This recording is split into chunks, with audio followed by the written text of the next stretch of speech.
ഉപ്പ് സത്യാഗ്രഹം, നമുക്ക് ഉപ്പ് മാർച്ച് എന്ന് വിളിക്കാം. ഇന്ത്യയുടെ സ്വാതന്ത്ര്യത്തിനായി പോരാടിയ മഹാനായ നേതാവാണ് ഗാന്ധിജി. ഒരു ദിവസം ഉപ്പുണ്ടാക്കാൻ തൻ്റെ ഗ്രാമത്തിൽ നിന്ന് കടലിലേക്ക് മാർച്ച് ചെയ്യാൻ തീരുമാനിച്ചു.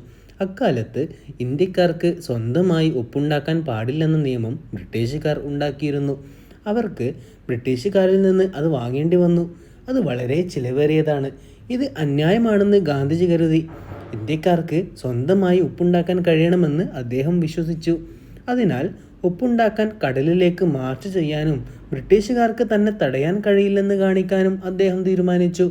മാർച്ച് വളരെ നീണ്ടതായിരുന്നു, 240 മൈലിലധികം. നിരവധി പേർ ഗാന്ധിജിക്കൊപ്പം മാർച്ചിൽ പങ്കെടുത്തു. 24 ദിവസം അവർ പാട്ടുപാടിയും മുദ്രാവാക്യം മുഴക്കിയും നടന്നു. ഒടുവിൽ അവർ കടലിലെത്തി. ഗാന്ധിജി കടലിൽ നിന്ന് ഒരു പിടി ഉപ്പെടുത്തു പറഞ്ഞു, "ഞങ്ങൾ ബ്രിട്ടീഷ് ഭരണം തകർത്തു." ബ്രിട്ടീഷ് സർക്കാരിന് ദേഷ്യം വന്നെങ്കിലും ഗാന്ധിജി അത് കാര്യമാക്കിയില്ല. ഇന്ത്യക്കാർക്ക് അവരുടെ അവകാശങ്ങൾക്കായി നിലകൊള്ളാൻ കഴിയുമെന്ന് അദ്ദേഹം തെളിയിച്ചു. ഈ മാർച്ചിനെ ഉപ്പ് മാർച്ച് എന്ന് വിളിച്ചിരുന്നു. ഇത് ഇന്ത്യയുടെ സ്വാതന്ത്ര്യ സമരത്തിലെ ഒരു സുപ്രധാന നിമിഷമായിരുന്നു.